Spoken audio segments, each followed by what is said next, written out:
अमरदीप ने छत्तीसगढ़ से पूछा है कि सर, मेरी पत्नी ना ही मेरे साथ रह रही है और ना ही मुझे डाइवोर्स दे रही है। अब मैं उसे अपने साथ नहीं रखना चाहता हूँ। मैं उससे बार बार डाइवोर्स के लिए बोल रहा हूँ या फिर अपने साथ रहने के लिए भी बोल रहा हूँ। तो इन दोनों कामों में से वो कुछ नहीं कर रही है। मैं अपनी पत्नी को डाइवोर्स देना चाहता हूँ, लेकिन वो डाइवोर्स के लिए रेडी भी नहीं हो रही है। तो सर, ऐसे में मैं क्या कर सकता हूँ? क्या अगर मेरी पत्नी डाइवोर्स मुझे नहीं देगी, वो डाइवोर्स के लिए रेडी नहीं होगी, तो मुझे डाइवोर्स नहीं मिलेगा? इसके बारे में मुझे बताइए। तो देखिए, डाइवोर्स दो प्रकार से होता है। पहला होता है कंटेस्टेड पिटीशन डाइवोर्स और दूसरा होता है म्यूचुअल कंसेंट डाइवोर्स। पहले मैं आपको म्यूचुअल कंसेंट डाइवोर्स के बारे में बता देता हूँ। म्यूचुअल कंसेंट डाइवोर्स में ये होता है कि इसमें पति और पत्नी दोनों डाइवोर्स के लिए रेडी होते हैं। यानी पति और पत्नी दोनों चाहते हैं कि डाइवोर्स हो जाए। वो कोर्ट में म्यूचुअल कंसेंट यानी आपसी सहमति से डाइवोर्स लेने के लिए पिटीशन लगाते हैं।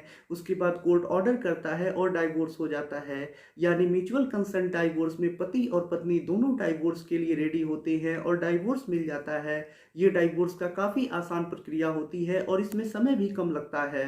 जो दूसरा डाइवोर्स लेने का प्रक्रिया होता है वो होता है कंटेस्टेड पिटीशन।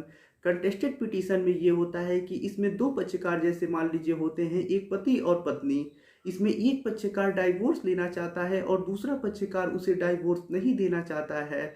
जैसे मान लीजिए आपके केस में पति डाइवोर्स लेने के लिए रेडी है, लेकिन पत्नी डाइवोर्स नहीं दे रही है। तो ये प्रक्रिया इसीलिए बनाई गई है कि इसमें जो एक पक्षकार है वो डाइवोर्स लेना चाहता है और दूसरा पक्षकार जो है वो डाइवोर्स नहीं लेना चाहता है। हिंदू मैरिज एक्ट के सेक्शन 13 में डाइवोर्स लेने के लिए कुछ ग्राउंड बताए गए हैं। जो पक्षकार डाइवोर्स लेना चाहता है उसे उन्हीं ग्राउंड्स पे केस करना होता है। जैसे कि मान लीजिए क्रूरता हो गया, अधित्यजन हो गया, एडल्ट्री हो गई, ऐसे ही बहुत सारे ग्राउंड्स बताए गए हैं। उन्हीं ग्राउंड्स पे किसी ग्राउंड पे केस करना होता है। केस करने के बाद अगर पक्षकार जो केस कर रहा है वो अपने ग्राउंड को सिद्ध कर देता है तो ऐसे में डाइवोर्स हो जाता है। तो आपको घबराने की बिल्कुल भी आवश्यकता नहीं है। अगर आपकी पत्नी डाइवोर्स लेने के लिए रेडी नहीं हो रही है तो ऐसे में आपको कोर्ट में कंटेस्टेड पिटीशन डाइवोर्स के लिए एप्लीकेशन लगाना होगा। आपको कुछ ग्राउंड्स बताने होंगे जिन ग्राउंड्स पे आप डाइवोर्स लेने के लिए कोर्ट से एप्लीकेशन लगा रहे हैं। जैसे मान लीजिए आपकी पत्नी आपके साथ क्रूरता करती है, वो एडल्ट्री में रह रही है, या फिर 2 या 2 से अधिक वर्षों से वो आपसे बिना किसी कारण के अलग है, या फिर आपके पास हिंदू मैरिज एक्ट के सेक्शन 9 की डिग्री है जो 1 वर्ष पुरानी हो गई है और इसके बाद भी आपकी पत्नी आके आपके साथ नहीं रह रही है। ऐसे ही किसी ग्राउंड को आपको कोर्ट में देना होगा और अपने ग्राउंड को सिद्ध करना होगा।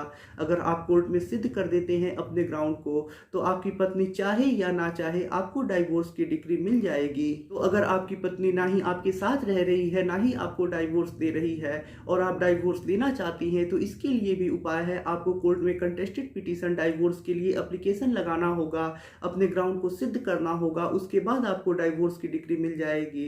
इस प्रकार के डाइवोर्स में ये होता है कि काफ़ी ज़्यादा लंबा समय लगता है। इसमें आपके 3 से 4 साल का समय भी लग सकता है।